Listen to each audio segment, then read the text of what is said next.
नमस्कार सभी साथियों का स्वागत है आपके अपने प्लेटफॉर्म माइंड मैप पर। कंप्यूटर के नोट्स आप सभी को अगले 1 घंटे में 55 मिनट में कराऊंगा, ज्यादा नहीं है, टेंशन नहीं लेने किसी भी तरह की। कम से कम कंसेप्ट क्लियर होगा तो 5 में से 4, 5 में से 5 सही कर लोगे तो लगभग जो 8 से 10 नंबर का कंटेंट आएगा वो इसी क्लास के अंदर क्लियर हो जाएगा। आज से लेकर 5 दिन बाकी हैं, अभी तो 5 दिन बाकी है। महाभारत जैसा बड़ा युद्ध भी आपके 18 दिन में कंप्लीट हो गया था, तो ये तो छोटा सा एग्जाम है, आराम से पार कर लोगे 5 दिन के अंदर। सिलेबस की बात करें, छोटा सा सिलेबस है, एकदम छोटा सा सिलेबस है। कंप्यूटर सिस्टम का अवलोकन है, सिस्टम है जो कंप्यूटर का उसका अवलोकन है, जिसमें आप हार्डवेयर डिवाइसेस जो हमारे जो चूहा वगैरह ना, ये हाँ आजकल तो ये देखो वायरलेस चूहा आने लग गया, ठीक है, वायरलेस डिवाइसेस हार्डवेयर वाली, ये सब हार्डवेयर में आएगी, इन सब के ऊपर बात करेंगे। और दूसरी बात है यहाँ पर आपके हार्डवेयर डिवाइसेस, उसके बाद सॉफ्टवेयर में बात करेंगे। सॉफ्टवेयर में OS operating system, operating system से सीधा सीधा प्रश्न आ गया, पटवारी में कोई कठिन प्रश्न नहीं आया था, है ना, उसके टाइप आ गए थे। एप्लीकेशन सॉफ्टवेयर ये हम पढ़ेंगे। फिर कार्यालय अनुप्रयोग के लिए, ऑफिस में इस्तेमाल के लिए आप क्या करोगे, देखो ऑफिस में वर्ड का और एक्सेल का इस्तेमाल किया जाता है। वर्ड वगैरह के अंदर फाइल बनाई जाती है, ये जो है ना पीपीटी वगैरह ना, तुम्हारे क्लास से पहले हमारे टाइपिस्ट है वो वर्ड में टाइप करते हैं इसको, है ना। एक्सेल वगैरह हो गया, एक्सेल में क्या होता है कि डाटा वगैरह स्टोर किया जाता है, डाटा की फाइलें वगैरह, वो जो सारणी वगैरह बनाई जाती है एक्सेल के अंदर, और एमएस एक्सेल। फिर पावर पॉइंट पीपीटी, एमएस ये से पावर पॉइंट प्रेजेंटेशन कहते हैं पीपीटी, और फिर इंटरनेट आ जाएगा। तो इंटरनेट है, एमएस एक्सेल, वर्ड वगैरह है, हार्डवेयर डिवाइस है, ओएस है, उससे ज्यादा कुछ भी नहीं है, उससे ज्यादा कुछ है ही नहीं। कंप्यूटर का जो इंट्रोडक्शन वो भी नहीं है। तो आइए स्टार्ट करते हैं सबसे पहले, और सिलेबस के अकॉर्डिंग बात करूंगा, एकदम टू द पॉइंट। फोन को सामने रखना है और 55 मिनट मुझे सुनना है, मैं सब कुछ याद करवा दूंगा, ठीक है। तो मेरे सभी साथियों का स्वागत है। कह दीजिए एग्जाम से कि मिट जाऊं तेरी धमक से, मैं वो साज नहीं और छोड़ दूं डर के मैदान, मैं वो बाज नहीं। कंप्यूटर में 5 में से 5 सही करके आओगे, है ना, कसम है तुम लोगों को मेरी। आगे देखो भाई, इसलिए कसम दिलानी पड़ती है कि तुम लोग थोड़ा एकाग्रता बढ़ा लो, 2 नंबर बढ़ जाए। हार्डवेयर की बात करें, अभी मैंने चूहा दिखाया था, वो हार्डवेयर है। बाहर जितना भी दिखाई दे रहा है बाहर से हार्डवेयर है, मॉनिटर है, जो आपका सीपीयू का ढांचा वगैरह है, वो सब चीजें आपकी क्या है, हार्डवेयर डिवाइसेज है, जिसमें आपकी स्क्रीन है, मॉनिटर है, सीपीयू है, स्पीकर है। जो जो हमारे आंखों से हमें बाहर से दिख रहा है वो हार्ड है, हार्डवेयर है। कंप्यूटर में प्रयोग होने वाले सभी यंत्र हैं, वो भौतिक इलेक्ट्रॉनिक उपकरण है, वो हार्डवेयर है, जिसमें आपको दिख गया सामने, कोई पढ़ाने की बात है ही नहीं, इसके अंदर कोई पढ़ाने की बात है ही नहीं, हार्डवेयर है गुरुजी, हार्ड है, हार्डवेयर बाहर की चीज। दूसरी बात है कंप्यूटर असेंबलिंग। अब असेंबल करना मतलब इकट्ठा करना एक साथ में, जैसे आप पुलिस की ट्रेनिंग वगैरह लेते हो तो गन असेंबलिंग वगैरह आपको सिखाया जाता है, ठीक है। तो ये चीजें आपको ध्यान रखना है, इसमें होता है कई बार तो कंप्यूटर के हार्डवेयर भागों को आपस में जोड़ करके असेंबल किया जाता है। असेंबल मतलब इकट्ठा करना, असेंबल मतलब इकट्ठा करना। हार्डवेयर के दो देखो प्रकार कौन कौन से, हार्डवेयर में क्या क्या आ जाता है, सीपीयू। अब जो मैं गोला बनूं वो एग्जाम में प्रश्न बनेगा, जो मैं ज्यादा गोला बना के इंपोर्टेंट लिखूं वो प्रश्न बनेगा। जैसे पूछ लेंगे सीपीयू का नाम पूरा full form, central processing unit. Central processing unit जैसे कंप्यूटर का खोपड़ों का है, जहां पे सारी गतिविधि वहीं होती है। और फिर है 2 भाग है इसके अंदर, अब ये प्रश्न भी एग्जाम में आता है, इतने से काम नहीं चलता है। सीपीयू के अंदर भी आपका कंट्रोल यूनिट है, सीयू है, और एक प्रश्न ये पूछा जाता है एएलयू का फुल फॉर्म क्या है, अरिथमेटिक लॉजिक यूनिट, जो गणितीय गणनाएं, आंकड़ों की गणना के लिए काम में आता है, वो एएलयू है, सीयू है, कंट्रोल यूनिट, ये सब सीपीयू भाग है। और सीपीयू अपने आप में एक हार्डवेयर है, ठीक है, कोई टेंशन वाली बात नहीं है। फ्री माइंड से पढ़ते जाओ, किस किस का दुखड़ा रोए, दिन भर पढ़ के शाम को आराम से मुंह ढक के सोए। टेंशन नहीं लिया ना तो सिलेक्शन से तुम्हारा ही होगा, हाँ तुम्हारा होगा, तुम्हारा। ऐसे क्या देख रहे हो, तुम्हारा ही कह रहा हूं मैं। बेटे मुस्कुरा रहे हैं कि सर मेरा, हाँ बिल्कुल होगा यार, क्या बात है इसमें, कोई मतलब हर एक बच्चा नौकरी लेगा इसमें। देखो ये आपका सीपीयू है सीपीयू मतलब जो, जहां से अभी मैं लाइव हो रहा हूं तो मेरे सामने मेरा सीपीयू पड़ा है, जहां मेरा लाइव वाला सिस्टम पड़ा है, तो सीपीयू से ही सारी गतिविधि होती है, जिसमें आपका स्टोरेज डिवाइस होता है, आपका मेमोरी वाला भी होता है, प्रोसेसर भी होता है, मदरबोर्ड भी होता है, ग्राफिक कार्ड भी लगता है। ग्राफिक कार्ड वगैरह घना चौका चौका लगाया हो एकदम देसी घी की तरह, नहीं तो तुम्हारा वो सिस्टम चला ही नहीं, है ना। ये तो मैं रात दिन देखता रहता हूँ, नॉलेज है इतना। पावर सप्लाई का सिस्टम भी होता है, सॉफ्टवेयर मतलब स्टोरेज भी है, मेमोरी भी है, प्रोसेसर भी है। स्टोरेज भी है, मेमोरी भी है और प्रोसेसर भी है, सब सीपीयू मात्र में लगे, ठीक है। और जो कंप्यूटर है, जो कंप्यूटर सिस्टम है, उसका खोपड़ा जो है ना वो सीपीयू ही है। सीपीयू वाला डब्बा जो दिखा साइड में पड़ा रहता है बड़ा सा, सबको पता है, फॉर्म भरवाने जाते हो सब देखते हो ई मित्र वालों पे, किसी ने नहीं देखा हो तो। पेरिफेरल व इनपुट डिवाइस, पेरिफेरल डिवाइस जिसकी हम बात करें तो इसके अंदर आपका इनपुट और आउटपुट आएंगे। इनपुट डिवाइस क्या है, आउटपुट डिवाइस क्या है, मेमोरी यूनिट और संग्रह यूनिट, ये पेरिफेरल के अंदर आते हैं। तो थोड़ा सा ध्यान रखना कि ये एक शब्द है, इसमें हम सब डिवाइस की बात करेंगे। इनपुट है, आउटपुट है ना, और फिर मेमोरी यूनिट भी आती है। इनपुट आउटपुट के बाद मेमोरी भी आती है, संग्रह यूनिट भी आती है। सीधो सीधो प्रश्न थारे पेपर में मैंने छप चुको है कि स्टोरेज यूनिट कौन कौन सी है बताओ, पटवारी के पेपर में आया था। हाँ, स्टोरेज यूनिट कौन कौन जिसमें स्टोर किया जाता है। क्या तो थारो पेट है जट खावन खंडा जो गया, काम के नकाज के दुश्मन अनाज के का गुरुजी यूं मत क्यों। तो देखो स्टोर करना मतलब जो आंकड़े वगैरह डाटा स्टोर करने की बात करते हैं ना, संग्रह किसमें होता है, हार्ड डिस्क वगैरह है, एसएसडी है, ये स्टोरेज डिवाइस है। मेमोरी की अलग यूनिट होती है, रैम है, रोम है, स्टोरेज की हार्ड डिस्क, एसएसडी वगैरह। और इनपुट आउटपुट याद रखना है, पेरिफेरल कहलाते हैं। ये मदरबोर्ड पर सारा इलेक्ट्रॉनिक सर्किट जुड़ा होता है जिसपे ये मदरबोर्ड है, तो ये सीधी सी बात, ठीक है। अब एक इनपुट डिवाइस का प्रश्न आता है। इनपुट जिससे हम कोई निर्देश देते हैं कंप्यूटर को कि भाई कुछ चीज है वो बाहर आ जाए आउटपुट के रूप में। कोई काम हम करने बैठते हैं तो माउस से हम क्या हुआ आपका इनपुट देते हैं, है ना, या स्कैनर हो गया। तो एक ये बस स्क्रीनशॉट, इसको अच्छे से पढ़ लेना। इसमें से एक प्रश्न तुम्हारे 6 में से 6 पारी के अंदर छप चुका है, समझ लीजिएगा। छप गया है, समझ लीजिए क्या छप गया है सर। इनपुट में keyboard, joystick, scanner, barcode reader, इन सब से आप इनपुट देते हैं, तब हमें आउटपुट रिजल्ट मिलता है। जिसमें हेडफोन है, हेडसेट है तो गाने सुनाई देते हैं तो आउटपुट प्राप्त होता है। स्क्रीन है, स्क्रीन भी एक आउटपुट है। प्लॉटर वाला थोड़ा ज्यादा पूछ लेते हैं आजकल, प्लॉटर याद रखना। प्रिंटर वगैरह हो गया, प्रिंटर एक आउटपुट डिवाइस है ना, आउटपुट देता है, रिजल्ट देता है। ये जो गोले के अंदर है ना, ये इनपुट और आउटपुट दोनों है। ये इनपुट और आउटपुट दोनों है, इनपुट भी है और आउटपुट, जिसमें डिजिटल कैमरा भी है, पेन ड्राइव में टच स्क्रीन है, बहुत ज्यादा पूछा जाता है, सीडी डीवीडी है, वेब कैमरा है जो आपके कंप्यूटर के आगे लगा रहता है। तो सीधा सा एक प्रश्न तो ये छप चुका है। और स्टार्टिंग वाले जो प्रश्न थे जिसमें हमने बात की थी हार्डवेयर की हम बात की थी कि भाई आपका हार्डवेयर का उदाहरण कौन सा नहीं है, ऐसे पूछेंगे। तो जो बाहर से दिख रहा है वो तो है, और अंदर से कोई आपको कह देगा ऑपरेटिंग सिस्टम वगैरह, तो वो हार्डवेयर नहीं है, वो सॉफ्टवेयर हो जाते हैं, वो अंदर की बात है। तो थोड़ा समझना इस बात को, समझ गए ना। हाँ, तो उसके बाद में इनपुट और आउटपुट के बाद सीधा आगे चलता हूं। यहां पर काफी चीजें लिखी हुई है कि भाई इनपुट आउटपुट क्या क्या है। आउटपुट में जहां हमें परिणाम देखने को मिलता है, रिजल्ट देखने को मिलता है, प्रिंटर, स्पीकर, मॉनिटर, सारी की सारी। सीपीयू की बात करें तो केंद्रीय प्रक्रिया इकाई यानी सेंट्रल प्रोसेसिंग यूनिट है। सारी की सारी प्रक्रिया यहीं पर संपन्न होती है। कंप्यूटर में आप कोई भी काम करते हो तो उसी से प्रोसेस होता है। निर्देशों का निष्पादन है ना, एग्जीक्यूशन, कंट्रोल एंड कैलकुलेशन। निष्पादन, नियंत्रण और कंट्रोल वाला होता है। देखो सीपीयू के मुख्य भाग, एक तो कंट्रोल इकाई हो गई, और मुख्य काम है इसका मेमोरी और डाटा निर्देशों को लेना और गणना करना। एएलयू जो एक अंक गणितीय गणनाओं के लिए हम बात करें तो उसके लिए एएलयू होता है, ये भी आपका सीपीयू का पार्ट है, ठीक है। ज्यादा टेंशन नहीं लेनी इसमें, है ना, बहुत आराम से पढ़ो कि सीपीयू में एएलयू होता है, ठीक है। इसमें एक्यूमुलेटर और रजिस्टर का उपयोग करता है। मेमोरी स्टोरेज के अंदर हम बात करें तो स्थायी और अस्थायी। सीपीयू के अंदर एक तो परमानेंट मेमोरी होती है, एक है ना, और एक स्थायी भी होती है, एक अस्थायी भी होती है। दो प्रकार की मेमोरी है, आराम से समझते जाइए। प्राथमिक कौन सी है, द्वितीय कौन सी है, स्थायी कौन सी है, अस्थायी कौन सी है। माइक्रो प्रोसेसर भी बनाए गए थे। हम बात करें तो इंटेल है, वो 4004 1970 में पहली बार बना था, और वर्तमान में और भी कई सारे माइक्रो प्रोसेसर बन चुके हैं जो सीपीयू में लगते हैं।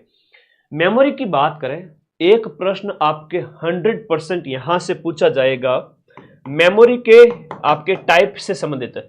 मेमोरी के टाइप से संबंधित प्रश्न पूछा जाएगा कि मेन मेमोरी कौन सी है, मुख्य मेमोरी कौन सी है, प्राथमिक मेमोरी कौन सी है, या हम इसे कहें कि आपकी अस्थायी मेमोरी कौन सी है, या आपका वोलेटाइल मेमोरी कौन सी है। ये इतने शब्द आते हैं सर, इतने आते हैं क्या। वोलेटाइल, वॉलेटाइल जो डाटा है वो मिट जाता है। कंप्यूटर बंद होने पर जो डाटा मिट जाए, पढ़ना और लिखना दोनों इसमें संभव होता है। वॉलेटाइल है, अस्थायी है, प्राथमिक है, और ये रैम है, random access memory. Random access memory, computer बंद हो गया, डाटा खत्म। लेकिन रोम है वो आपका केवल पढ़ने योग्य मेमोरी, रीड ओनली मेमोरी। इसका कई बार है ना सीधा सीधा फुल फॉर्म पूछ लेते हैं, रैम और रोम का पूरा नाम क्या है, एक प्रश्न ये हो गया। अब हम रोम की बात करें तो ये एक स्थायी मेमोरी है, नॉन वॉलेटाइल है। कंप्यूटर अगर बंद भी हो जाए तो ये आपके डाटा है वो इसके जैसे मिटता नहीं है, स्थायी रहता है, इसलिए इसका नाम स्थायी मेमोरी है। कंप्यूटर के अंदर ये बायोस का पूरा नाम पूछते हैं, है ना। ये बायोस क्या है, basic input output system, BIOS. BIOS आपके रोम के तहत कंप्यूटर के बायोस और बूटिंग के लिए आपका रोम की जरूरत पड़ती है। और बायोस वाला प्रश्न एग्जाम में पूछा जा चुका है कि भाई बायोस का फुल फॉर्म क्या है, input output system, basic input output system. ठीक है, ओके। उसके बाद रोम के प्रकार है, जैसे पी रोम है तो प्रोग्रामेबल रोम होते हैं, एक बार लिख है ना, इसे सिर्फ एक बार लिखा जा सकता है। ईपी रोम की बात करें तो ये इरेजेबल प्रोग्रामेबल रोम है, जो विशेष उपकरण से मिटाई जा सकती है और वापस से लिखी भी जा सकती है। तो पी रोम, ईपी रोम और डबल ईपी रोम जो इलेक्ट्रिकली इरेजेबल यानी कि इलेक्ट्रॉनिक उपकरण से है उससे मिटाई जा सकती है। तो वो ये आपके इसके रोम के टाइप हैं। ठीक है, तो रोम के टाइप बताए गए हैं यहां पर, मैंने बताए थे रोम के टाइप। बाहरी मेमोरी की बात करें, एक्सटर्नल या सेकेंडरी मेमोरी, जिससे प्रश्न जो परीक्षा में जो आता है वह है द्वितीयक मेमोरी कौन सी है।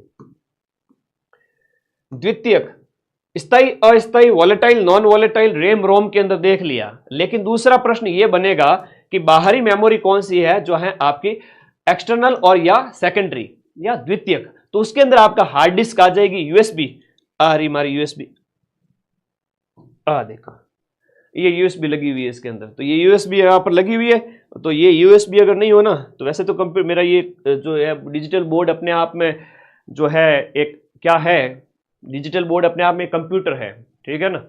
तो लेकिन फिर भी स्टोर करने के लिए मैं यूएसबी लगाता हूँ। इस यूएसबी को मैं दूसरी जगह कंप्यूटर में भी लगा सकता हूँ।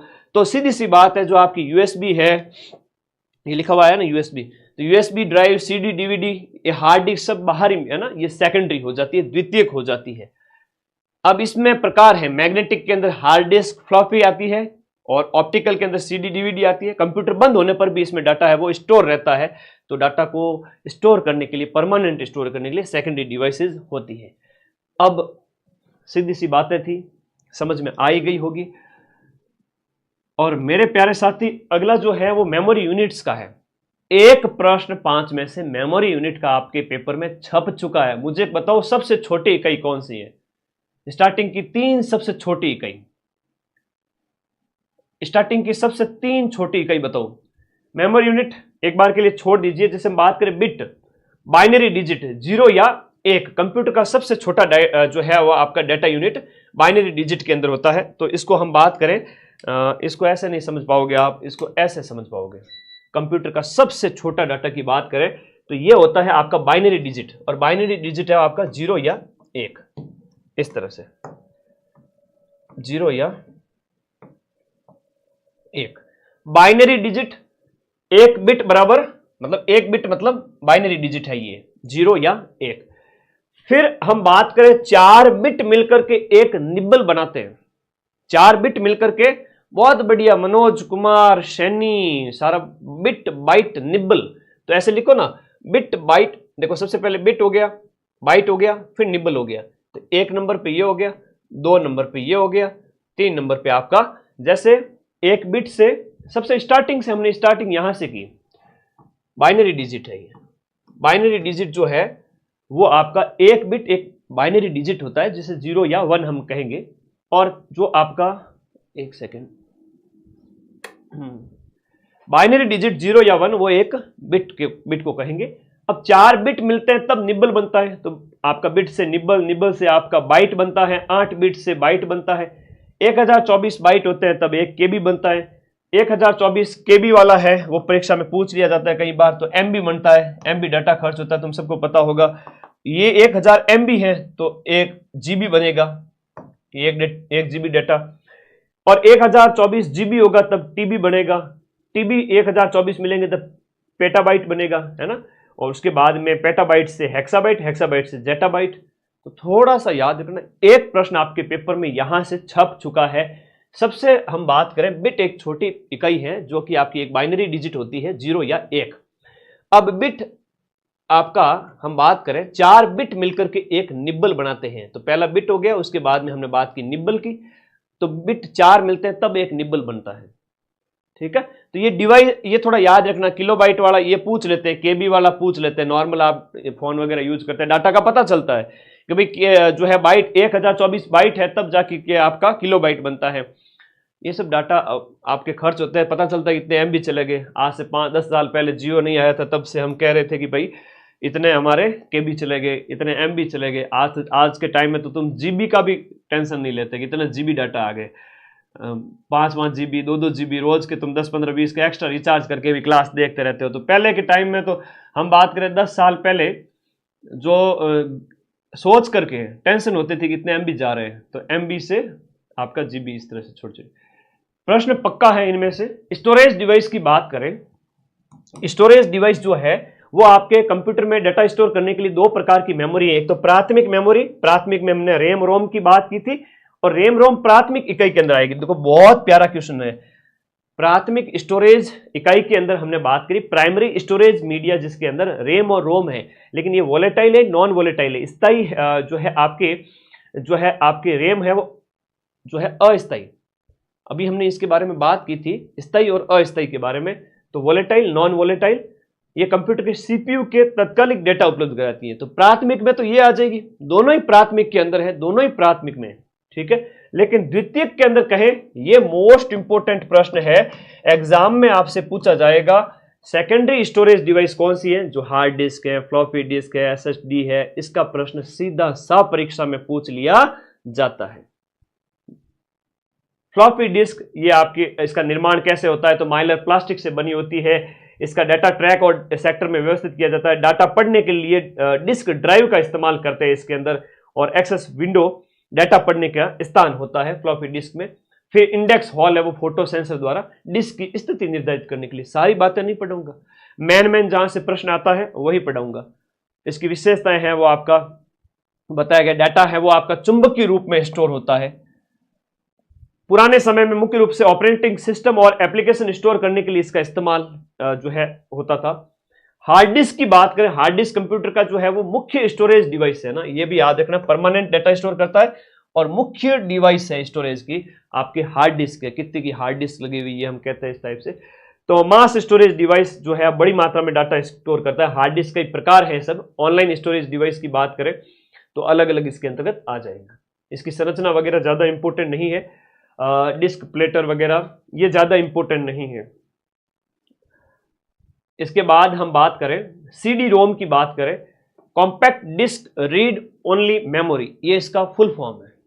सीडी रोम का फुल फॉर्म है कॉम्पैक्ट डिस्क, सीडी का फुल फॉर्म है कॉम्पैक्ट डिस्क। अब ये ऑप्टिकल स्टोरेज डिवाइस है, ऑप्टिकल मतलब प्रकाश से संबंधित, तो ऑप्टिकल स्टोरेज डिवाइस होता है। और रोम है वो आपका, मैं इसको A4 साइज के पेज में भेजूंगा, सिर्फ 15 पेज। 4th ग्रेड के लिए कंप्यूटर के फोटो लगे हुए हैं ना, जैसे ये फोटोज लगे हुए थे ना, तो ऐसे में फोटो लगे हुए सिर्फ 15 पेज के अंदर आपको A4 साइज के नोट्स देने वाला हूं। अभी टेलीग्राम ग्रुप में ज्वाइन कर लो फटाफट, सारे साथी टेलीग्राम में जाओ। ये देखो टेलीग्राम का लिंक दिया हुआ है नीचे ब्लैक कलर की पट्टी में ब्लू कलर का, उस पर क्लिक करो और टेलीग्राम में जाके ज्वाइन बटन कर लो। तो मैं वो A4 साइज के 15 पेज कर दूंगा इसमें, ताकि आप लोगों के लिए सहूलियत हो जाए। ऑप्टिकल स्टोरेज डिवाइस है, रोम आधारित, केवल पढ़ने, रोम है वो आपका केवल पढ़ने के लिए, लिखने के लिए क्षमता सीमित होती है। सीडी रोम की बात हो रही है। संरचना इसके अंदर बताया गया है। पिट्स है वो डाटा के संकेत हैं, लेंस डाटा की खाली जगह होती है। लेजर है वो आपका डाटा पढ़ने लिखने के लिए इस्तेमाल होता है। और फोटो डिटेक्टर है वो लेजर से परावर्तित प्रकाश को सेंसर करता है। कैसे इसको पढ़ा जाता है सीडी को, वो बताया गया है। दिमाग को तंदुरुस्त रखें, नींद लेवे फुल, तभी समझ में आ जाएगा आराम से। लेजर द्वारा इसे पढ़ा जा सकता है। इन सबको ज्यादा नहीं पढ़ना है। स्थायी डाटा स्टोरेज की डिवाइस है, परमानेंट। डीवीडी का फुल फॉर्म है डिजिटल वीडियो डिस्क। डीवीडी क्या होती है? डिजिटल वीडियो डिस्क होती है। जो ऑप्टिकल स्टोरेज डिवाइस सीडी के समान है, लेकिन ज्यादा डाटा संग्रह के लिए। डीवीडी में ज्यादा डाटा संग्रह किया जाता है, सीडी में कम होता है। ठीक है, इसकी संरचना भी बताई गई है, कैसे कैसे क्या होता है, वो ज्यादा इंपॉर्टेंट नहीं है। इसके लिए क्या होता है कि डीवीडी में डाटा पढ़ना और लिखना दोनों ही संभव है। अब उच्च घनत्व हाई डेंसिटी के कारण अधिक स्टोरेज क्षमता होती है, और ड्राइव डाटा एक्सेस के लिए डीवीडी ड्राइव का इस्तेमाल किया जाता है। डाटा एक्सेस के लिए हम किसका इस्तेमाल करेंगे? डीवीडी ड्राइव का इस्तेमाल करेंगे। इसको लेजर और फोटो डिटेक्टर से पढ़ा जा सकता है डीवीडी को। फ्लैश या पेन ड्राइव की अगर हम बात करें, पेन ड्राइव एक पोर्टेबल स्टोरेज डिवाइस है। पोर्टेबल का मतलब होता है, जैसे हम बात करते हैं ना, एक जगह से दूसरी जगह ले जाया जा सके। हाँ जी, पोर्टेबल डिवाइसेस, जैसे हम लैपटॉप वगैरह की बात करते हैं ना। ओके, बहुत बढ़िया बहुत बढ़िया। ये आपका पेन ड्राइव अभी मैंने आपको दिखाई थी जो लगी हुई थी, इसे पोर्टेबल कहेंगे। Floppy, hard disk, CD, DVD की तुलना में पोर्टेबल सुविधाजनक होते हैं, जैसे है ना, पावर बंद होने के बाद में डाटा सुरक्षित रहते हैं। आसानी से आप यूएसबी पोर्ट के माध्यम से कंप्यूटर या अन्य डिवाइस से उसको कनेक्ट कर सकते हो। जो मैंने निकाल के आपको दिखाई थी यूएसबी, तो आसानी से उसे आप दूसरी डिवाइस से कनेक्ट कर सकते हो, वो पोर्टेबल डिवाइस होगी। ठीक है, आगे देखो, जिप ड्राइव है वो फ्लॉपी डिस्क जैसी पोर्टेबल मैग्नेटिक स्टोरेज डिवाइस होती है। जिप ड्राइव, ब्लू रे डिस्क जो होती है वो वीडियो, हाई क्वालिटी मीडिया और बड़े सॉफ्टवेयर स्टोर करने के लिए, जैसे ब्लू रे डिस्क जो है वो वीडियो और बड़े जो डाटा स्टोर करने के लिए इसका इस्तेमाल किया जाता है। एक एक लाइन पढ़ लो स्टार्टिंग वाली, उससे ज्यादा नहीं पढ़नी है। इनपुट आउटपुट डिवाइस में ज्यादा मेहनत नहीं करनी है कि भाई इतना भी डीप में, पटवारी में नहीं पूछा तो इसमें क्या ही पूछेंगे। कीबोर्ड क्या होता है, उसमें कौन कौन सी कीज होती है वो बताया गया है, ये की को आपको याद नहीं करना है। ठीक है, ये मैंने ऐसे ही लिख दिया है। टैब मतलब एक स्पेस देने के लिए होता है, एस्केप मतलब मेन्यू से बाहर, पोज वगैरह, ये ज्यादा इंपॉर्टेंट नहीं है। ठीक है, माउस है तो माउस के बारे में हम बात करें तो वही आपका कर्सर जो ब्लिंक होता रहता है, नॉर्मल सी चीज है। मैं इसमें थोड़ा सा यहाँ फास्ट चलूंगा। माउस के अंदर राइट क्लिक, लेफ्ट क्लिक, तो जो है माउस का आपका डबल क्लिक है तो खोलने के लिए कोई भी फाइल या फोल्डर को, नॉर्मल चीजें हैं। जॉयस्टिक क्या होता है, जैसे हम बात करें गेम वेम खेल रहे हो तो आप उसका एक ऊपर से निकला हुआ रहता है हत्था टाइप के, उसको आप जैसे ही इसे इधर उधर मूव करते हो, लेफ्ट राइट आगे पीछे, तो वैसी की वैसी पोजीशन बनती जाती है। तो मूवमेंट के लिए इसका गेम वगैरह में, कंप्यूटर गेम में इस्तेमाल किया जाता है। इनपुट डिवाइस है, तो इनपुट डिवाइस को मैं स्कैनर वगैरह की बात करें, इनपुट डिवाइस है। स्कैन करते आप अपना फॉर्म भरने जाते हो तो आप अपना साइन लिखते हो, तो वो वहां से स्कैन करके सीधा अपलोड कर दिया जाता है, वही स्कैनर है। वेब कैमरा क्या होता है, जो आपके लैपटॉप के आगे लगा रहता है, जिसमें आप वीडियो कॉल पे बात करते हो ना फोन पे, वैसे के वैसे सामने वाला दिखता जाता है। तो ये इनपुट आउटपुट डिवाइसेज है, इसमें मैं ज्यादा यहाँ टाइम वेस्ट नहीं करूंगा, सीधा आगे बढ़ता हूं। हम सीधा आगे चलते प्रिंटर पर। प्रिंटर में सिर्फ 2 मिनट में समझिएगा। प्रकार पूछा जा सकता है, किस प्रकार की डिवाइस है। प्रिंटर एक आउटपुट डिवाइस है जिससे हमें रिजल्ट प्राप्त होता है। यहां देखिएगा, इंपैक्ट प्रिंटर, बीम प्रिंटर जिसे कहते हैं, डॉट मैट्रिक्स होते हैं। इसमें क्या है, इंक के ड्रम का इस्तेमाल जो किया जाता है और दबाव से जो छपते हैं अंक वगैरह, उसमें होता है। तो डॉट डेजी चेन और ड्रम, डॉट डेजी चेन और ड्रम है वो इंपैक्ट के प्रकार है। और नॉन इंपैक्ट के अंदर इंकजेट और लेजर आता है। तो इसको ज्यादा टेंशन नहीं लेनी, आराम से समझो।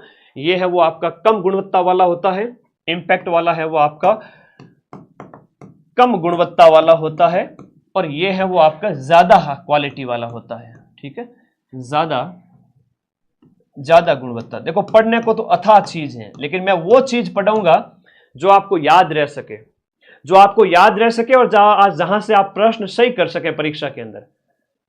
बाकी तो दुनिया भर की चीजें हैं, सीधे परीक्षा में जो प्रश्न आएंगे मैं वही बताऊंगा। तो मेरा कोशिश है कि अगले 5 दिन के अंदर जो 100 क्वेश्चंस का जो कंटेंट है पूरा 120 में से लगभग आप सही कर ही देवे। 100, 90, 85, किसी ने थोड़ी कम की है तो 80 कर ले, तो सिलेक्शन हो जाएगा। प्रिंटर में इसमें क्या है कि इंक का इस्तेमाल किया जाता है, इंक ड्रम का इस्तेमाल होता है, याद रखिएगा। उसमें लेजर का इस्तेमाल, लेजर प्रिंटर हो गया, इंक जेट हो गया। एक इसमें लाइन और कैरेक्टर दोनों होते हैं, जिसमें डॉट मैट्रिक्स, डेजी, ड्रम और चैन ये हो गए। और नॉन इंपैक्ट है वो ज्यादा गुणवत्ता वाला है, इसमें स्याही वाला इस्तेमाल होता है। ठीक है, ऑपरेटिंग सिस्टम का सीधा सीधा प्रश्न पटवारी के पेपर में यह पूछ लिया था। ऑपरेटिंग सिस्टम सीधा सीधा प्रश्न पटवारी के पेपर में पूछ लिया था। आपके सिलेबस में जो पॉइंट है ना वो बता रहा हूं। जैसे हमने बात की यहां पर हार्डवेयर की बात कर ली थी और उसके बाद हम आगे आए हैं। हार्डवेयर के अंदर आपने इनपुट और आउटपुट डिवाइसेस की बात की थी, हार्डवेयर की बात की थी, सारी चीजें बात कर चुके हैं। फिर आपका जो ऑपरेटिंग सिस्टम है ना, एप्लीकेशन सॉफ्टवेयर वगैरह, इनकी बात करेंगे। फिर एमएस ऑफिस वर्ड वगैरह और इंटरनेट, इनकी ओर चले हैं। एक सीधा सा प्रश्न आपके पटवारी के पेपर में पूछा था, यहां पर ऑपरेटिंग सिस्टम कौन सा निम्न में से नहीं है, निम्न में से कौन सा ओएस नहीं है, बस ये प्रश्न आया था। इससे अलावा कुछ भी नहीं पूछा मेरे भाई। सेलेक्ट हो जाओ, पोथी पढ़ पढ़ जग मुआ, सिलेक्शन भया न कोई, टू द पॉइंट सामग्री लास्ट में रिवीजन माइंड मैप से कर लो, तुरंत सिलेक्शन हो। ओएस की अगर बात करें, विंडो आता है, लेकिन वर्ड, माइक्रोसॉफ्ट वर्ड जो ऑप्शन में दिया जाता है वो आपका ओएस नहीं है, ठीक है। वो ऑप्शन में आता है, लेकिन विंडोज का जो आता है वहां पर कंफ्यूज मत हो ना। विंडो तो आपका ऑपरेटिंग सिस्टम में आता है, मैकओएस आता है, लिनक्स का मोस्ट फेवरेट क्वेश्चन है। लिनक्स तो लिनक्स ऑप्शन में होता ही होता है। Linux, Chrome, Android, iOS, Apple, Unix और बीएसडी, ये कुछ टाइप थे। अगर आप थोड़ा सा दिमाग का इस्तेमाल करो तो आपका एक प्रश्न सही हो चुका है। हाँ, मैं तो आप लोगों को 4th ग्रेड बनाकर एकदम लूंगा। सही कर रहे हो, सही बात कर रहे हो, कमेंट आपका सही है बेटा, क्योंकि मैंने ठान लिया कि 4th ग्रेड नहीं बेटा, चतुर्थ श्रेणी कर्मचारी बोलो, 4th ग्रेड ऑफिसर बोलो। हाँ, वो तो तुम्हें इंपॉर्टेंस तब पता चलेगी जब ऑफिस जाओगे, कोई कहेगा तुम्हारे लिए कि मेरे तो वो है पियोन साहब हैं, तो उस समय तुम्हें फील होगा। अभी एक बार बन जाओ, उसके बाद भले ही तुम 1st ग्रेड बनो, ऑफिसर बड़े बड़े बढ़ो, तो तुम्हारी इच्छा है, जो भी हासिल करो। एक बार बढ़ो तो बढ़ो तो सही, नौकरी तो लगो। राजरी नौकरी बड़ी इंपॉर्टेंट है बेटा, ठीक है ना। जिन टाइम गवर्नमेंट जो हेल्थ वगैरह में जो आरजीएसएस कार्ड वगैरह से इलाज, कभी स्वास्थ्य का खुदा न खास्ता कुछ हो, लाखों रुपए का इलाज फ्री में मिलता है। कई सुविधा है यार, तुम एंट्री तो करो। तुम बड़े बड़े साहब के वो लेफ्ट हैंड, राइट हैंड और मिडिल हैंड हो जाओगे, तो समझो मेरी बात को यार, तुम समझते नहीं हो, ये बहुत बड़ा पद है। जब लगोगे ना फिर पता चलेगा।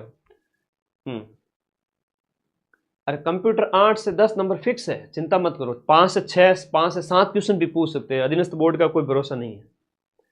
पटवारी में कह रहा था कि इंटरनेशनल करंट नहीं देंगे, सिर्फ नेशनल देंगे, राजस्थान नहीं देंगे। राजस्थान का भर भर के दिया, इस पर भरोसा नहीं कर सकते, ठीक है। इसलिए मैं कह रहा हूं 10 नंबर तो पक्के हैं।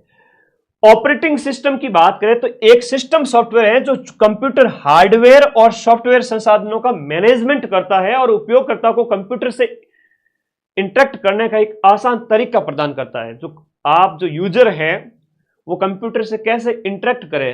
वैसे तो कंप्यूटर का ये डब्बा किसी काम का नहीं है। अगर आपको हार्डवेयर और सॉफ्टवेयर का सही तरीके से मैनेजमेंट करना है तो आपको ऑपरेटिंग सिस्टम उसमें होना ही चाहिए। अगर ऑपरेटिंग सिस्टम इंस्टॉल नहीं है तो वो आपकी कंप्यूटर डब्बा है, किसी काम का ही नहीं है, ठीक है। जरूरत है उसकी। तो ये हार्डवेयर और सॉफ्टवेयर संसाधनों के मैनेजमेंट के लिए एक मीडिएटर की भूमिका निभाता है ओएस ऑपरेटिंग सिस्टम, और एक मध्यस्थ की भूमिका निभाता है। जैसे कि आपके चतुर्थ श्रेणी कर्मचारी है, वो एक ऑपरेटिंग सिस्टम है। बड़े साहब और उनके, समझ जाओ, बिचौलियों के बीच में कि मेरा पियोन साहब आएंगे, सारा काम संभालेंगे, वो इज्जत और रेस्पेक्ट मिलेगी तुम्हें, चिंता मत करो। तो ये ऑपरेटिंग सिस्टम है, हार्डवेयर उपयोगकर्ता के बीच में ऑपरेटिंग सिस्टम है, वो मध्यस्थ है, मीडिएटर का काम करता है। CPU, memory, input output device और संसाधनों को आवंटित करता है जिससे एप्लीकेशन सुचारू रूप से चल सके, ठीक है, आप बढ़िया तरीके से काम कर सके, इसमें ये हेल्प करता है। ओएस कंप्यूटर का मुख्य सॉफ्टवेयर है जो हार्डवेयर और उपयोगकर्ता के बीच पुल का काम करता है, जिसमें विंडो आता है। बहुत इंपॉर्टेंट प्रश्न है, विंडो आपका ऑपरेटिंग सिस्टम है। विंडो क्या है? एक ऑपरेटिंग सिस्टम है। विंडो ऑपरेटिंग सिस्टम है भाई, याद कर लीजिएगा। आज 6,66,000 सब्सक्राइबर हो गए। बच्चा कमेंट कर रहा है 7 लाख कर दो बस फटाफट। जितने साथी जुड़े हुए, मुझे लगता है 2 दिन के अंदर हो ही जाएंगे। खैर, ये तो हो जाएंगे, कोई दिक्कत नहीं। विंडो एक ऑपरेटिंग सिस्टम है। लिनक्स मोस्ट इंपोर्टेंट है, दूसरे नंबर पर बार बार पूछा जाता है। मोस्ट है भाई, मोस्ट है ऑपरेटिंग सिस्टम। ओएस के टाइप सीधा सीधा रट लो, स्क्रीनशॉट ले लो और अपना 1 नंबर पक्का कर लो। 1.66 मार्क्स है एक क्वेश्चन का, ठीक है ना। ये ओएस है, ये सब क्या है, ऑपरेटिंग सिस्टम है। विंडो इसमें मोस्ट है, लिनक्स इसमें मोस्ट है, आता ही आता है। पटवारी में पूछा था ये वाला, फोटो खींच लो रे, स्क्रीनशॉट ले लो, मेरा नहीं, इसका मुख्य काम। ओएस क्या करता है, सीपीयू, मेमोरी, स्टोरेज और जो आपके इनपुट आउटपुट डिवाइस का मैनेजमेंट करता है। उपयोगकर्ता interface, graphical user interface, GUI, इसका भी फुल फॉर्म पूछते हैं। और सीयूआई के माध्यम से यूजर इंटरेक्शन करवाता है, फाइल और मेमोरी का मैनेजमेंट करवाता है। आप कहाँ फाइलें सेव करोगे, कई सारी चीजें हैं, फाइल और मेमोरी का मैनेजमेंट, प्रोग्राम का निष्पादन, ये सब ऑपरेटिंग सिस्टम से ही होते हैं। कई काम निष्पादित करता है यूजर इनपुट, और सिंगल यूजर ओएस एक समय में एक उपयोग करता है, मल्टी में कई सारे काम एक साथ करे। तो ओएस और उसके प्रकार वगैरह हमने देख लिए। अब यूजर इंटरफेस के प्रकार है, कई सारा एक प्रश्न जो पूछा जाता है यूजर इंटरफेस के प्रकार वाला, एक ये थोड़ा ज्यादा पूछ लिया जाता है। इसका जो है ना फुल फॉर्म पूछते हैं, जीयूआई का पूरा नाम क्या है, मोस्ट इंपोर्टेंट है यूजर इंटरफेस के प्रकार के अंदर। अच्छा, मैंने आपको 4 आईडी से सब्सक्राइब किया, धन्यवाद भाई, चौकी बात है। बाकी आप लोगों का प्यार है, ये तो दिल से आशीर्वाद मिलता है अदृश्य रूप में। Karma is back. तो जो बच्चा जुड़ा हुआ है दिल से, क्लास ले रहा है और सब्सक्राइब किया, तो बड़ी चौकी बात है। ग्राफिकल यूजर इंटरफेस है वो जीयूआई है, याद करना। यूजर इंटरफेस के प्रकार का एक सीयूआई है, कैरेक्टर यूजर इंटरफेस, जिसमें टेक्स्ट है, कमांड है, टेक्स्ट कमांड है, कम संसाधन तकनीकी ज्ञान आवश्यक होता है। जैसे एमएस डॉस है, जिसमें आपका कम संसाधन और तकनीकी ज्ञान, कम संसाधन तकनीकी ज्ञान की जरूरत। इसमें क्या होता है, ग्राफिकल यूजर इंटरफेस में आइकन और मेन्यू आधारित होता है। इसमें ज्यादा संसाधन और उपयोग करता है अनुकूल, उदाहरण जिसमें इसमें आपके आ जाते हैं जीयूआई के अंदर आपका विंडो और लिनक्स आ जाते हैं। इसमें एमएस डॉस आता है, थोड़ा याद रखना, सीयूआई में क्या आता है, जीयूआई में क्या आता है। तो विशेष जानकारी, ओएस के बिना कंप्यूटर बेकार है, क्योंकि ये एक एप्लीकेशन हार्डवेयर के बीच प्लेटफॉर्म करता है, क्योंकि उसके बिना आप कंप्यूटर इस्तेमाल कर ही नहीं सकते। आप छोटे बच्चे की तरह भले ही चलाओ उसको, है ना, पेंट वगैरह ओपन करके, अलग उसमें भी बहुत, वो भी नहीं चलेगा, कई सारी चीजें हैं। थैंक यू मेरे प्यारे बच्चों, नॉर्मल चीजें हैं। आप लोगों को ये नोट्स सिर्फ आधे घंटे में रिवाइज करने टेलीग्राम पे जाके, और जितने भी नोट्स दे रहे हैं, जितने भी नोट्स आपके पास में, रोज के रोज रिवाइज करके भूल जाओ, रात को सो जाओ, दूसरे दिन वापस उठ करके फिर रिवाइज करो, फिर रात को सो जाओ, 8 घंटे नींद लो, 14 घंटा रिवीजन करो, जगमार के याद होगा, याद होना पड़ेगा। बस अगले 4-5 दिन यही करो, और एक ओएमआर पर अभ्यास जरूर कर लेना, ठीक है। घोड़ा वोड़ा गलत भर के आगे ना देख लेना, ठीक है। ओएमआर का थोड़ा सा अभ्यास कर लो। ओएस कंप्यूटर का पहला सॉफ्टवेयर है जो बूटिंग के समय मेमोरी में लोड होता है, ठीक है जी। मुख्य काम मेमोरी, ये ओएस के काम है, यहां पर फाइल मैनेजमेंट वगैरह है, ये मैंने बता दिए थे। ओएम सिस्टम का जो इतिहास है, ओएस सिस्टम का ऑपरेटिंग, पहला वास्तविक उपयोगकर्ता जो ओएस है वो आपका GMNA इनपुट आउटपुट, ये 1956 का है, जनरल मोटर्स के द्वारा। ये कई सारे चीजें, यूनिक्स है वो 1969 का है, यूनिक्स है 1969 का है। मैं A4 साइज के नोट्स दूंगा, इसलिए यहां पर वो है वो लाइनिंग कर रहा हूं। विंडोज 10 1.0 है वो आपका 85 का है। Application software, application software, application software की हम बात करें, एप्लीकेशन सॉफ्टवेयर थोड़ा सा ध्यान दीजिएगा। अरे अभी तो खूब टाइम है, इतना टाइम है कि तुम 4th ग्रेड की 2-3 बार तैयारी कर सकते हो। क्या बात कर रहे हो सर, सच्ची बात बता रहा हूं। बस PYQ देख लो, जीके के टेलीग्राम पर पड़े हैं, उससे ज्यादा कुछ नहीं पढ़ना। सारे नोट्स दे चुका हूं गणित के अलावा, गणित की एक क्लास कल लग जाएगी, 175 नंबर का कंटेंट दे चुका हूं। जो टेलीग्राम पे रहेगा वो सदा सदा सुहागन सुहागना रहेगा, ऐसा कहता है ना आशीर्वाद, तो उस तरीके से तुम्हारा सुहाग यही है भाई, 4th ग्रेड। तो टेलीग्राम पे रहोगे तो सदा सुहागे रहोगे, हमेशा अखंड, कभी पग में कांटो ही को नहीं भागे, सारे नोट्स एक साथ। चलो आगे करें बात। एप्लीकेशन सॉफ्टवेयर क्या होता है सर, अभी तक तो आपने हमें ओएस समझाया था, ओएस के प्रकार बता दिए। ओएस के प्रकार अगर आगे तो उठा के पटक देंगे, धोबी पचाड़ देखते ही सही कर देंगे कि हम विंडोज वगैरह है, लिनक्स वगैरह है, हाँ सर वो तो हमें पता है।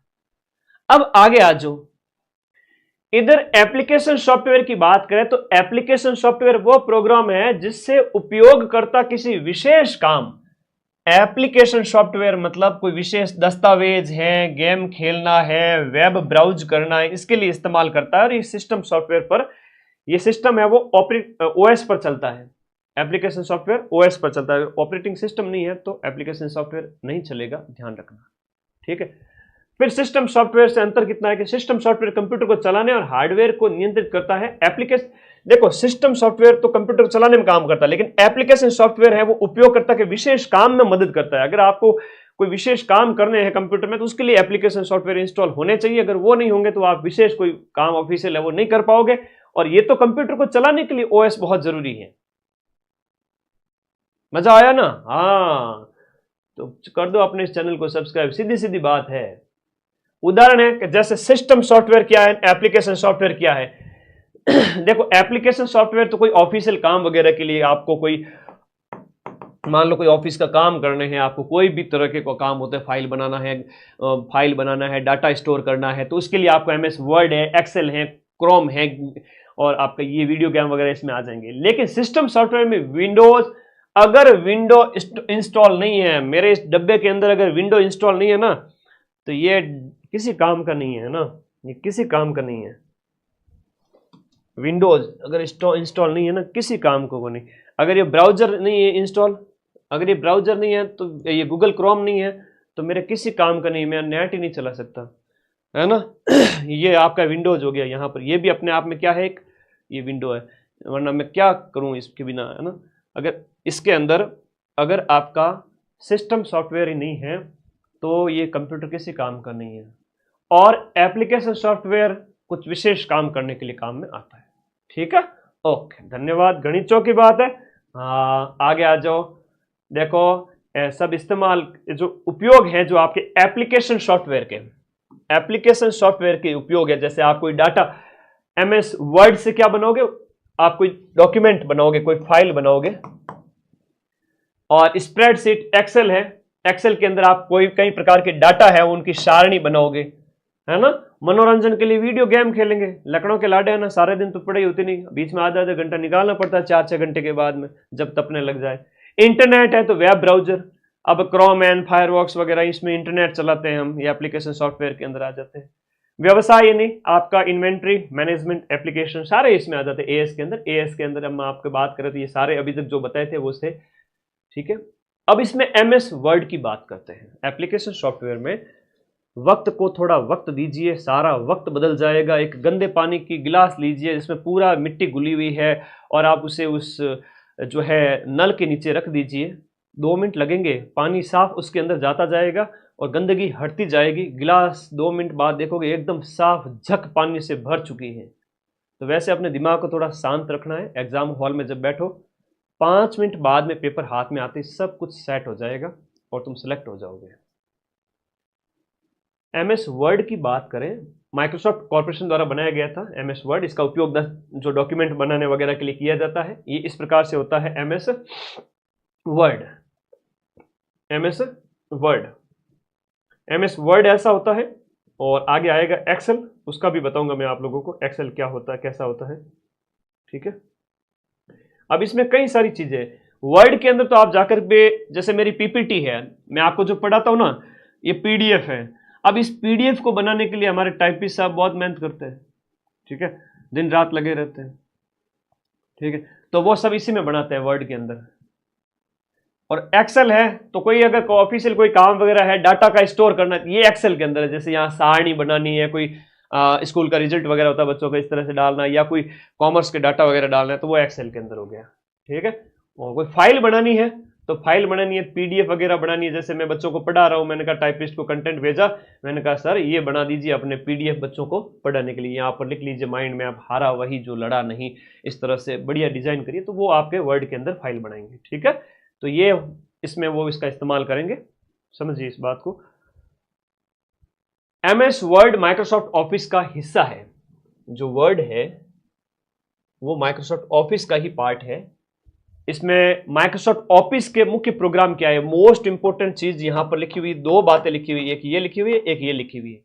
वर्ड है वो ऑफिस का हिस्सा है। माइक्रोसॉफ्ट ऑफिस के अंदर वर्ड भी आता है, एक्सेल भी आता है, पावर पॉइंट प्रेजेंटेशन भी आता है, ये सब आता है, ठीक है, एमएस वर्ड के अंदर। MS ऑफिस के अंदर ये सारे आते हैं। वर्ड ऑफिस का ही पार्ट है। वर्ड को शुरू करने वाली फाइल है वो शॉर्ट में winword.exe दिया गया है। शॉर्टकट भी दिए गए, अगर आप S दबाओगे कंट्रोल के साथ फाइल सेव हो जाएगी।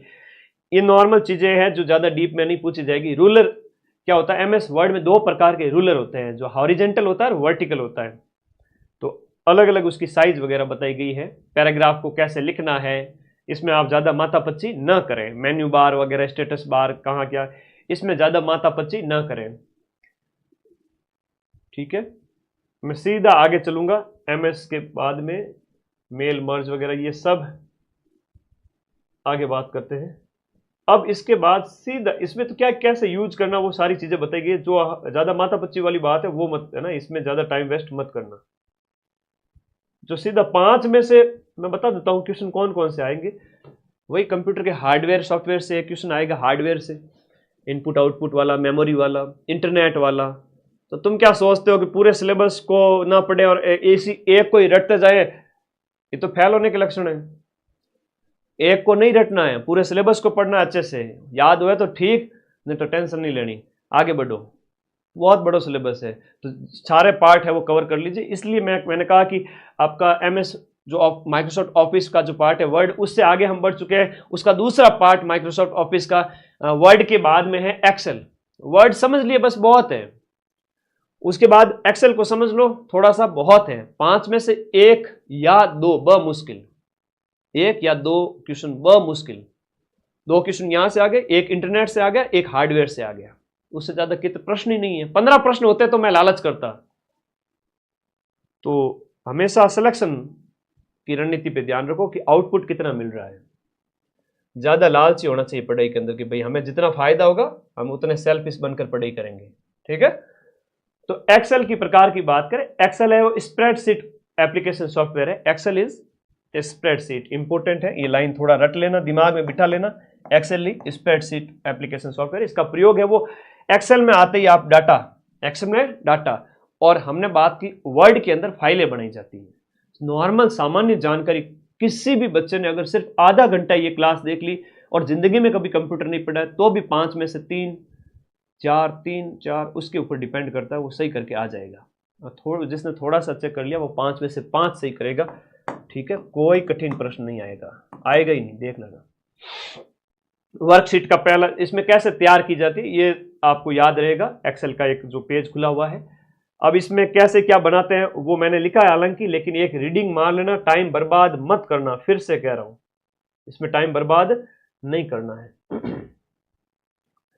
सिलेक्शन लेना है तो टाइम बर्बाद नहीं करना है। इसमें स्लाइड कैसे बनाई जाती है, स्लाइड का व्यू कैसा आता है, ये शॉर्टकट वगैरह अभी काम के नहीं है। ठीक है, कंट्रोल के साथ में जो है दबाओगे की को तो सेव हो जाता है, कॉपी हो जाता है, पेस्ट हो जाता है, इस तरह से है।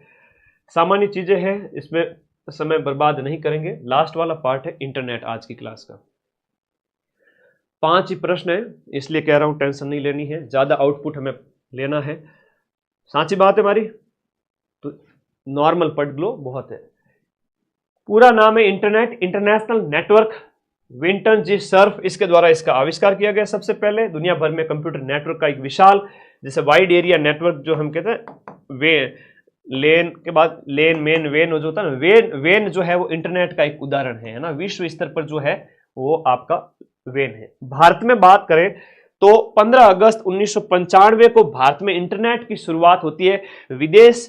VSNL नहीं, VSNL, विदेश संचार निगम लिमिटेड, विदेश संचार निगम लिमिटेड, VSNL के रूप में भारत में सबसे पहले इंटरनेट आया था 1995 में। तुम जैसे कई बच्चों का तो कहीं की लॉन्चिंग 10 साल बाद में, कहीं की 5 साल बाद में, हो सकता है कुछ 95 से पहले के हो, तो आधो की तो लॉन्चिंग है वो 1995 के बाद में। तो इंटरनेट भारत में तुमसे ज्यादा क्या है, बड़ा है। समझ गए बात को? तो वेन अपने आप में एक इंटरनेट का हो गया आप विश्व स्तर पर जो है, और भारत में 1995 में शुरू होता है। भारत का पहला सार्वजनिक जो ISP विदेश संचार निगम लिमिटेड था, भारत का पहला जो आया था, हम उसकी बात करें। हाँ, आ गया जो पहला नेटवर्क जिसने इंटरनेट की नींव रखी थी। ये बहुत बढ़िया प्रश्न है, ये बहुत बढ़िया प्रश्न है। आगे देखो, 10 क्लास पूरी करा दो। 10 तो पूरी हो रही है ना, कोई दिक्कत ही नहीं है। 10 क्लास तो पूरी हो रही है। कितनी क्लासें करवा दी अभी तो, उसमें से ऐसी ऐसी क्लासें लाऊंगा, तुम बस सब्र रखो। पहला नेटवर्क जिसने इंटरनेट की नींव रखी वो आपका अर्पा नेट था। पहला नेटवर्क जिसने इंटरनेट की नींव रखी थी वो अर्पा नेट था। ठीक है। अच्छा सर, कंपटीशन रहेगा तो सिर्फ माइंड मैप विद्यार्थियों वालों का ही रहेगा? बिल्कुल, सिलेक्शन तो माइंड मैप वालों का मैक्सिमम होना ही है, टेंशन वाले। इंटरनेट की बात करें, इंटरनेट है वो आईपी प्रोटोकॉल, इस पे काम करता है, टीसीपी या आईपी प्रोटोकॉल पर काम करता है इंटरनेट। और पहला नेटवर्क जिसने इंटरनेट की नींव रखी थी वो अर्पानेट। और भारत का पहला सार्वजनिक आईएसपी है वो बीएसएनएल है। 1995 में इंटरनेट की शुरुआत होती है। इसका फुल फॉर्म भी कई बार पूछ लेते हैं, वर्ल्ड वाइड वेब, WWW जो आईपी एड्रेस होता है, आप लिखते हो, सर्च करते हो। हम बात करें डीएनएस का मतलब होता है डोमेन नेम सिस्टम। ये कल पूछा गया था कांस्टेबल में, ये कल कांस्टेबल के पेपर में पूछा गया था। बहुत ही अच्छा प्रश्न है। फुल फॉर्म थोड़ा सा याद कर लेना, डोमेन नेम सिस्टम, डीएनएस है। इंटरनेट एक्सेस, जो हम बात करें, इंटरनेट एक्सेस करने के लिए वेब ब्राउजर का इस्तेमाल, जैसे क्रोम, फायरफॉक्स, सफारी, ओपेरा। आप क्रोम में कोई भी चीज सर्च करते हो तो खुल जाती है, ओपन हो जाती है, तो ये इंटरनेट के लिए क्या है? ब्राउजर है। क्या है? Web browser. तो एग्जाम में सीधा सा प्रश्न आता है, निम्न में से कौन सा वेब ब्राउजर का उदाहरण है, नहीं है? तो भाई इंटरनेट चलाने के लिए क्रोम, फायरफॉक्स, सफारी, ज्यादातर हम क्रोम का इस्तेमाल करते हैं, गूगल क्रोम जो है, तो इंटरनेट चलाने के लिए तो वेब ब्राउजर है ये। फाइल डाउनलोड करने, डाउनलोडिंग, फाइल को अपलोड करना, अपलोडिंग। यूआरएल का फुल फॉर्म आपसे पूछेंगे। यूआरएल मतलब यूनिफॉर्म रिसोर्स लोकेटर। वेबसाइट या फाइल के पते को क्या कहते हैं? वेबसाइट या फाइल का पता। वेबसाइट आपने सर्च किया, ये देखो यूआरएल यहां मैंने डाला, ओपन किया, ऐसे ऐसे कोई भी टैब खोला मैंने, जैसे ये रहा। अब यहां पर यूआरएल डालो है तो सर्च करो तो आ जाएगा सीधा सीधा। ये होता है यूआरएल का पूरा नाम, डीएनएस का पूरा नाम, आईपी एड्रेस, ये अलग अलग इंपोर्टेंट नहीं है ज्यादा। ठीक है। राउटर पर आईपी एड्रेस लिस्ट देखने का कमांड है वो शो आईपी इंटरफेस होता है। पीएटी का प्रयोग एक आईपी एड्रेस कई यूजर को ग्लोबल इंटरनेट से कनेक्ट करने के लिए पीएटी का प्रयोग किया जाता है।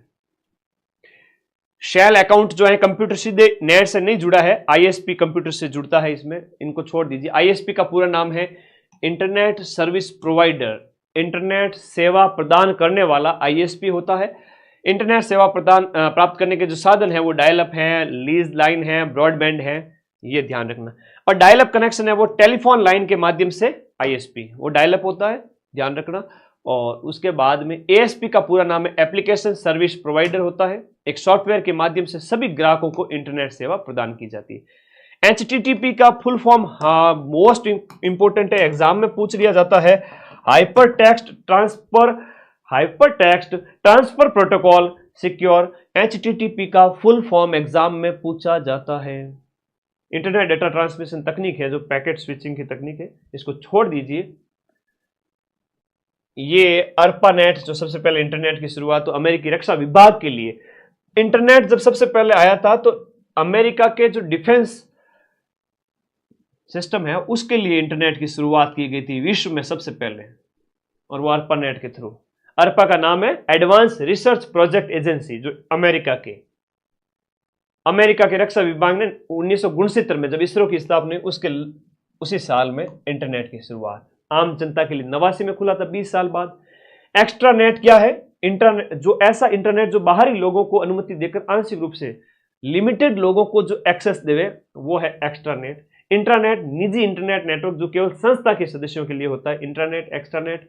वेब ब्राउजर की बात करें तो Mozilla, Firefox, opera, safari, Google Chrome वगैरह ये सब वेब ब्राउजर्स हैं। नाम पूछा जाता है कि निम्न में से कौन सा वेब ब्राउजर नहीं है या वेब ब्राउजर है, नॉर्मल से प्रश्न आ जाते हैं। HTML कंटेनर टैग जो है यहां पर दिया हुआ है। REL attribute style seat file को लिंक करने के लिए जो है प्रयोग किया जाता है। इनको आप छोड़ दीजिए एक बार के लिए। और बस आज के नोट्स कंप्लीट होते हैं। धन्यवाद, थैंक यू। ईमेल एक बाकी है, थोड़ा सा ये बताना चाहूंगा। इनमें एक तो इनका फुल फॉर्म पूछ लिया जाता है, टाइप और computer network. Type of computer network जिसमें लेन है, मेन है, वेन है, पेन है। लेन तो लोकल एरिया नेटवर्क, लोकल स्तर पर कंप्यूटर को जोड़ने के लिए इंटरनेट से। मेट्रोपॉलिटन एरिया, बड़े शहरों के लिए। वेन, वाइड एरिया नेटवर्क जो विश्व स्तर पर होता है, विश्व स्तर पर, और हम बात करें ये सबसे बड़ा है। और पर्सनल एरिया नेटवर्क पेन होता है। लेन का इस्तेमाल जैसे छोटे से लेवल पे, मेन का बड़े शहर के लिए, और वेन का वर्ल्ड लेवल पे, जैसे घर है, ऑफिस है, इस तरह, मतलब दूर दूर बताया गया, पूरा देश के अंदर। लेन पढ़ लेना अच्छे से। लेन क्या होता है? लोकल एरिया नेटवर्क है, स्मॉल एरिया कवर करता है ना, स्मॉल एरिया कवर करता है, लार्ज एरिया कवर करता है, और इसके अंदर आपका सारी चीजें बताई गई हैं। इसको थोड़ा सा पढ़ना अच्छे से आएगा। ईमेल का थोड़ा सा पढ़ लेते हैं, 2 मिनट बस, क्लास खत्म होती है। धन्यवाद आप सभी का, आपके लिए अच्छी क्लास मैंने 50 मिनट का जो कहा था उसके अंदर करवा दिए मेरे प्यारे दोस्तों। इसके अलावा कुछ नहीं आएगा, वापस से रिवीजन भी करा दूंगा। इलेक्ट्रॉनिक मेल, ईमेल की हम बात करें, इसका पूरा नाम है, आप संदेश कंप्यूटर से जुड़ करके ऑनलाइन संदेश भेज सकते हो इंटरनेट का सहारा लेकर के। इसमें मोडेम और टेलीफोन लाइन की जरूरत पड़ती है, इंटरनेट कनेक्शन के बिना मेल नहीं जाएगा।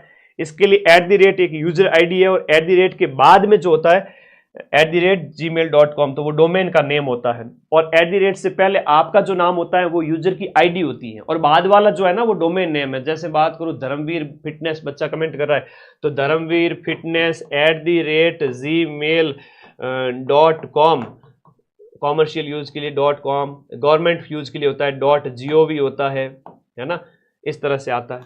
तो ये लास्ट वाला @ के बाद वाला है वो डोमेन नेम होता है। तो पूछ सकते हैं थोड़ा सा कि ये क्या है, तो ये डोमेन नेम है, लखनऊ का लाडा डोमेन नेम है। सही ईमेल का प्रारूप इस प्रकार है, ईमेल इनबॉक्स में प्राप्त होती है, ठीक है। ईमेल के उपयोग वाला चिन्ह बताया गया है। BCC का पूरा नाम ब्लाइंड कार्बन कॉपी होती है, CC मतलब कार्बन कॉपी। और स्पैम क्या होता है? स्पैम देखो, कई बार मालवेयर, ये भी प्रश्न आता है, मालवेयर और आपका होता है ना, जैसे जो कंप्यूटर वायरस होता है ना, जो अटैक करते हैं पूरे हैकर लोग जो बैठे थे, अपने उस दिन देखा नहीं था, एकदम से लाइव ज्यादा लेके आ गए, 5 मिनट के अंदर डबल टिबल 3 गुना कर दिए थे। ये लोग हैकर लोग होते हैं, ठीक है। तो फर्मवेयर, मॉलवेयर, फर्मवेयर, इस प्रकार से ये वायरस के होते हैं ना, फर्मवेयर, ये वायरस होते हैं, कंप्यूटर वायरस स्पैम होते हैं। जंक ईमेल तो यहाँ अलग है, अलग फॉर्म में है, ये वायरस है, कंप्यूटर वायरस। और मनुष्य को भी वायरस जनित रोग हो जाए तो कभी ठीक नहीं होता, नहीं, ये वायरस भी वैसा ही होता है, वायरस का कोई इलाज नहीं। अटैचमेंट वगैरह देख लेना। मैं पहला ईमेल है वो आपका किसका है, और आविष्कार है वो आपका ईमेल सिस्टम का आविष्कारक VA शिवा, ये यहाँ पर बताया गया है ना। वेबसाइट का पहला पेज होम पेज होता है, और ये बैचेज हैं आप सभी के, एक बार बढ़िया 4th ग्रेड देके आ जाओ, फिर माइंड मैप का ऐप डाउनलोड करना, कोर्स वाली कैटेगरी में जाकर के रीड के बैच है, 2nd ग्रेड के बैच है, और राजस्थान जीके स्ट्रॉन्ग करना है। ये बुक हर बच्चे की टेबल पर होनी चाहिए, जिसमें अपने राजस्थान की हिस्ट्री, कल्चर, ज्योग्राफी, पॉलिटी सब कुछ है। और कांस्टेबल थानेदार का बैच भी आपके नया स्टार्ट हो चुका है। अपने 4th ग्रेड पेपर के बाद बढ़िया पढ़ लेना। एक तो मैंने ये पढ़ाया था, सिर्फ अभी तक कुछ भी नहीं पढ़ा ना, तो भी पढ़ा देता हूं, सिर्फ 2 मिनट मुझे दे देना, 5 क्वेश्चन कौन कौन से आएंगे बता देता हूं। हार्डवेयर का अर्थ बता दो, फिर आपका हार्डवेयर के मुख्य प्रकार कौन सा है, CPU के टाइप वगैरह, पेरिफेरल यूनिट्स के अंदर क्या क्या आता है, तो ये 4 आ जाएगा। इनपुट आउटपुट के अंदर एक प्रश्न ये आ जाएगा तुम्हारे, स्क्रीनशॉट लेते रहो, है ना। शकल देख रहे हैं मेरी, अरे यहां देखो, मेमोरी के अंदर कौन कौन सी है, मुख्य मेमोरी वगैरह, है ना, ये आ जाएगा। एक ये आ जाएगा, स्टोरेज डिवाइस वाला आएगा। संभावित प्रश्न है, हर पारी में देखने को मिलेंगे, हाँ मिलने पड़ेंगे। ये द्वितीय स्टोरेज के अंदर ये आते हैं, ठीक है। बाकी कुछ भी नहीं है, कुछ भी नहीं है। आगे आ जाओ, ले लिया ना स्क्रीनशॉट, बस कोई टेंशन नहीं लेनी। मैं अभी सिर्फ छोटे से नोट्स भेजूंगा। अभी एक बार के लिए ये वाली फाइल, प्रिंटर का टाइप पूछे तो पूछ ले, ये आपका पूछेंगे ये क्या है, ऑपरेटिंग सिस्टम में, ये सब OS है, ठीक है, ये OS है, आएगा, आना पड़ेगा। पेपर में छपा हुआ है, और मैंने वो चश्मा पहना हुआ है जिससे मुझे सब दिख रहा है पेपर के अंदर का। तो भाई स्क्रीनशॉट लेते रहो, ठीक है ना। सावधानी हटी दुर्घटना घटी। एक्सेल हो गया, MS वर्ड जो है वो ऑफिस का ही भाग है, इसी के अंदर आपका एक्सेल है। और बस हो गया, मामला खत्म।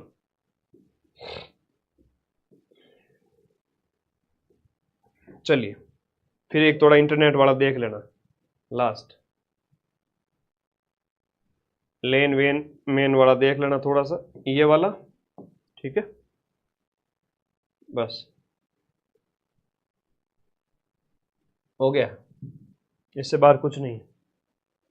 टाटा बाय बाय, खत्म क्लास आज की। 1 घंटे का कहा था और 1 घंटा मैंने करवा दिया है। अब इससे ज्यादा बच्चे की जान लोगे क्या? आने पड़ेंगे प्रश्न, प्रश्न आने पड़ेंगे, ठीक है। पटवारी मैंने सोच रहा था बहुत हाई लेवल आएगा, बच्चों इतनी तैयारी की, दिन रात एक कर दिया। अच्छी बात है, दिन रात एक करना, मेहनत करना आपके अंदर योग्यता डेवलप करता है। एग्जाम में कई बार होता है ना, भले ही सिलेक्शन आपने 2-4 एग्जाम पीछे दिए हो, नहीं हुआ हो, लेकिन वो योग्यता डेवलप हुई, मेहनत करने की काबिलियत विकसित हुई दूसरे बच्चों की तुलना में। तो परीक्षाएं आपके व्यक्तित्व का निर्माण करती है, परीक्षाओं से कभी मत डरो, परीक्षा में शामिल हो, सारे फॉर्म भरो, 4th ग्रेड से लेकर के आईएएस का फॉर्म भरो। तुम लोगों को आईएएस का फॉर्म भी भरना चाहिए, आप लोग आईएएस प्री वाला जो फॉर्म है वो भी भरा करो, आईएएस प्री देके आया करो। मैं तो कहता हूँ एक सिंगल आपको जो सुटेबल लगे वो सारे एग्जाम दिया करो, उससे आपको एक कंपटीशन के लेवल का पता चलता है, आपको जानकारी होती है, बहुत सारी चीजें होती है। एक साल भर में 10 एग्जाम होते हैं, दिया करो। जो एग्जाम से बचेगा उसका सिलेक्शन मुश्किल है, ठीक है। हर साल के मिड में मई जून में प्री होता है, उसके फॉर्म निकलते हैं फरवरी मार्च में, तो भरा करो फॉर्म। आपके ब्रेन का विकास होगा, बढ़िया एक कैंडिडेट बनोगे और जीवन में हमेशा सुखी रहोगे। माँ सरस्वती के पास हो तो हमेशा सुखी रहोगे। नौकरी लगी तो भी सुखी, नौकरी नहीं लगी तो भी सुखी होगे, क्योंकि पढ़ाई कभी बेकार नहीं जाती, ठीक है।